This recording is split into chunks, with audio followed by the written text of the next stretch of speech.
வணக்கம் தமிழ் உறவுகளே. இன்றைக்கி நம்ம பார்க்க போகிற கதை செய்த தவறுக்கு மன்னிப்பு கேட்பது சிறந்தது. இந்த தலைப்பில் தான் நம்ம இன்றைக்கி ஒரு கதை பார்க்க போகிறோம். ஆமாம், ஒரு நாட்டில் ஒரு மன்னர் வாழ்ந்து வர்றார். அந்த மன்னருக்கு எப்படின்னா, வேட்டையாடுறது, கொடிய மிருகங்களை வேட்டையாடுறதுங்கிறது எப்படின்னா அவருக்கு ரொம்ப பிடிச்ச ஒரு விஷயமாக இருந்திருக்கு. அதோட என்ன பண்ணியிருக்காப்புல, அவருடைய பாதுகாவலர்களோட சேர்ந்து காட்டுக்கு போயிட்டு அந்த மிருகங்களை வேட்டையாடிட்டு வந்திருக்காப்புல. ரொம்ப வெயிலுடைய கொடுமை அது மாதிரி இருந்தனால அவர் என்ன பண்ணியிருக்காப்புல, ஒரு வீட்டருக கொஞ்சம் போகிற தூரத்தில் சரின்னு சொல்லிட்டு கொஞ்சம் படுத்து அமர்ந்துருக்காப்புல அந்த நிழலில். ஆமாம், ரெஸ்ட் எடுத்துகிட்டு இருந்திருக்காப்புல. அப்போ எப்படின்னா, யதார்த்தமாக ஒரு கல் அவருடைய தலையில் விழுது, காயப்படுத்திடுது. தூக்கம் கலைஞ்சு எந்திரிச்சு பார்க்குறாரு. ஸோ அவர் சொன்ன உடனே பாதுகாவலர்கள் 4 பேர் என்ன பண்ணியிருக்காங்க, அங்கங்கே சுற்றி பார்க்குறாங்க. சுற்றி பார்த்துட்டு எங்கேருந்து கல் வந்துச்சு அப்படின்னு சொல்லிட்டு பார்க்கும்பொழுது ஒரு நடுத்தர வயசு மிக்க ஒரு பொண்ணு நிற்கிறாங்க. அப்போ அவங்கள கூப்பிட்டுக்கிட்டு மன்னர்கிட்ட கொண்டு விடுறாங்க. அப்போ மன்னர் கேட்குறாப்புல, ஏம்மா கல் எறிஞ்ச? அது என்னை காயப்படுத்திருச்சு, என்னுடைய தூக்கத்தையும் கிடச்சிருச்சே, ஏன் கல் எறிஞ்ச அப்படின்னு சொன்னோடனே அதுக்கு அந்த அம்மா சொல்கிறாங்க, ஐயா நான் வேணும்னு அடிக்கலை.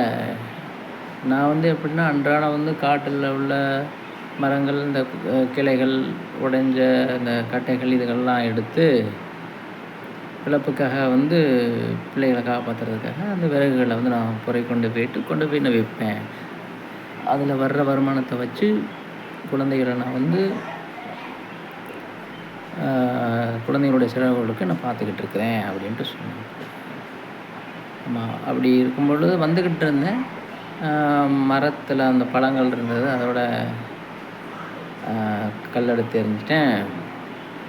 தவறுதெல்லாம் உங்கள் மேலே பட்டுருச்சு. நீங்கள் உறங்கிட்டு இருக்கிறது எனக்கு தெரியாது, தயவுசெய்து என்னை மன்னிச்சிருங்க அப்படின்னு சொல்லிவிட்டு அந்த பெண்மணி கூறுது. அந்த பெண்மணி கூறின உடனே மன்னரும் புரிஞ்சுக்கிறாப்புல, அவங்க வேணும்னே வீசலை, யதார்த்தமாக பட்டுறது அப்படின்னு புரிஞ்சுக்கிறாப்புல. அதோட உடனே அவர் சொல்கிறாப்புல, சரிம்மா அப்படின்னு சொல்லிட்டு அவங்க காவலருக்கு ஒரு ஆணையிடுறாப்புல. இவங்களுக்கு எப்படின்னா 2 பசு கை செலவுக்கு கொஞ்சம் பணம் கொடுக்கணும்னு சொல்லிட்டு ஆணையிட்டுறாப்புல. இப்போ அந்த அம்மா மகிழ்ச்சி அடைகிறாங்க. ஆனால் காவலர்கள் சற்றே வியர்ப்பு போடுறாங்க. என்னடா அது, இவர் கல்லடி வாங்கி காயப்பட்டுட்டு இப்படி இந்த மாதிரி சொல்கிறாரே அப்படின்னு சொல்லிட்டு கொஞ்சம் ஒரு வியர்ப்பாக நிற்கிறாங்க. அப்போ அதுக்கு அவர் சொல்கிறாப்புல, காவலர்களே, அறிவற்ற மரம் கல்லால் அடித்தால் பழம் தருகிறது.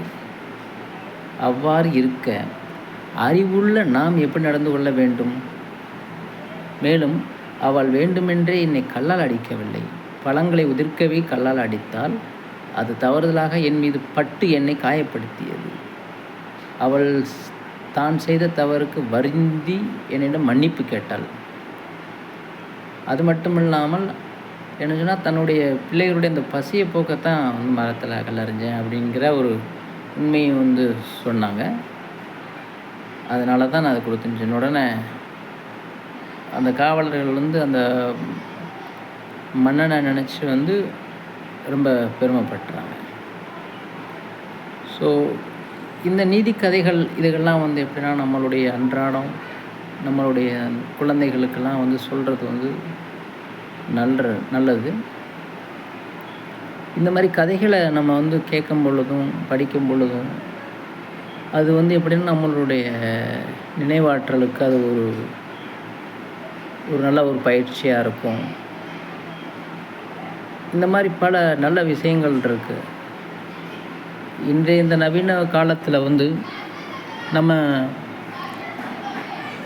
மொபைல் இந்த மாதிரி தொழில்நுட்பங்களை நம்ம ஐபேட், லேப்டாப் இந்த மாதிரி தொழில்நுட்பங்களை மூழ்கி கிடக்கிறோம். இந்த மாதிரி புத்தகங்களை படித்து இந்த மாதிரி சில விஷயங்களை சொல்லும் பொழுது அது மற்றவங்களுக்கு வந்து ஒரு பயனுள்ளதாக இருக்குன்னு நம்புகிறேன். அது வந்து சென்றடையும் என்று நினைக்கிறேன். நன்றி, வணக்கம்.